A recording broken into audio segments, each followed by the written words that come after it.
Leo stared at the piece of paper. $500? He'd never shown interest in writing.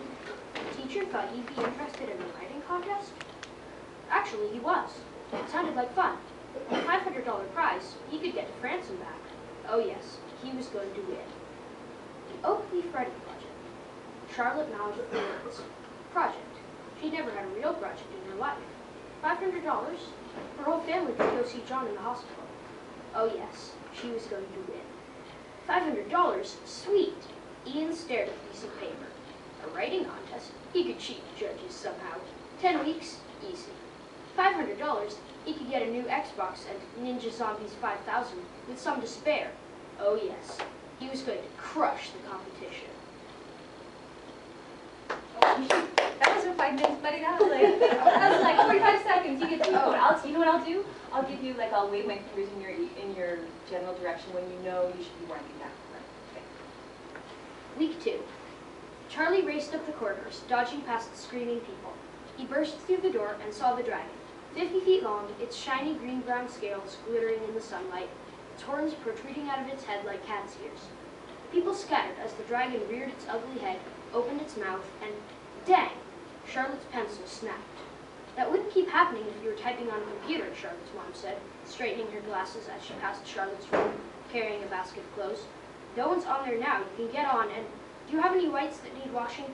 I don't think so, Charlotte said, grinding her pencil to a point. And I'm not using the computer. I'll type it eventually, but now I'm using a pencil, like real authors do.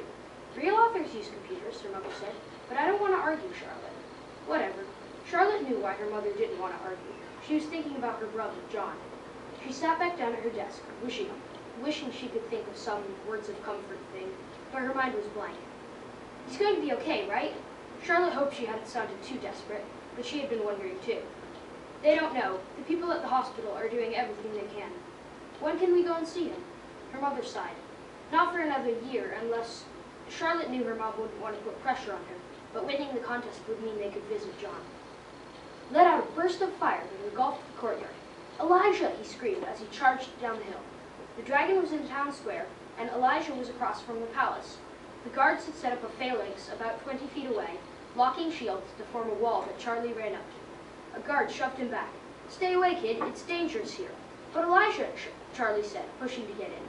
The dragon suddenly let out a mighty roar and charged. Bedtime, you rascal, her dad said as he knocked on her door. Lights out. Almost done, said Charlotte, scribbling the phalanx head on as she got up. Time for more tomorrow. Week 3. Promised to tell the... Leo! Pay attention! He snapped up, hiding his iPod Touch under the desk. He just couldn't stop writing. Truth, the whole truth, and nothing but the truth. Leo! How many times do I have to tell you? Sorry, just calculating with a calculator.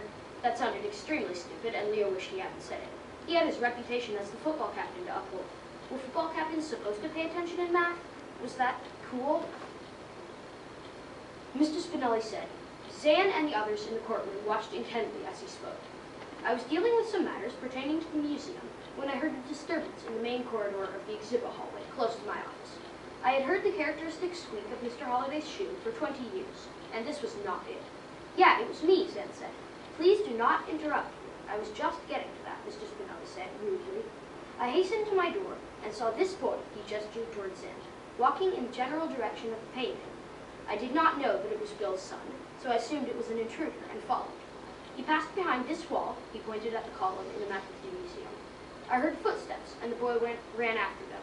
I also heard footsteps behind me, and decided to hide behind the pillar. I saw Mr. Holliday come into view, and then I felt a sharp pain in my head. I fell to my knees and can't remember anything until about 5 o'clock in the morning. I see, and Leo! Week 4. Ian had just completed the 3rd level of Alien Warfare 3 when his mom pushed open the door. She gaped at the mess inside. 2 popcorn bags thrown onto the bed, popcorn falling onto the carpet. A jumble of dirty clothes, discarded books, and video game discs lay in a pile by the TV.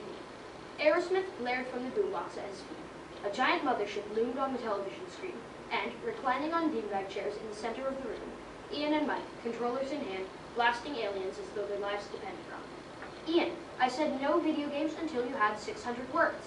It's due tomorrow. Okay, Mom, I'll just finish this level. Mike stared at him. You entered that dumb contest? What is it, Maple Leaf? No, dude, that's stupid, Ian said, laughing uneasily. Do you think I'd enter that?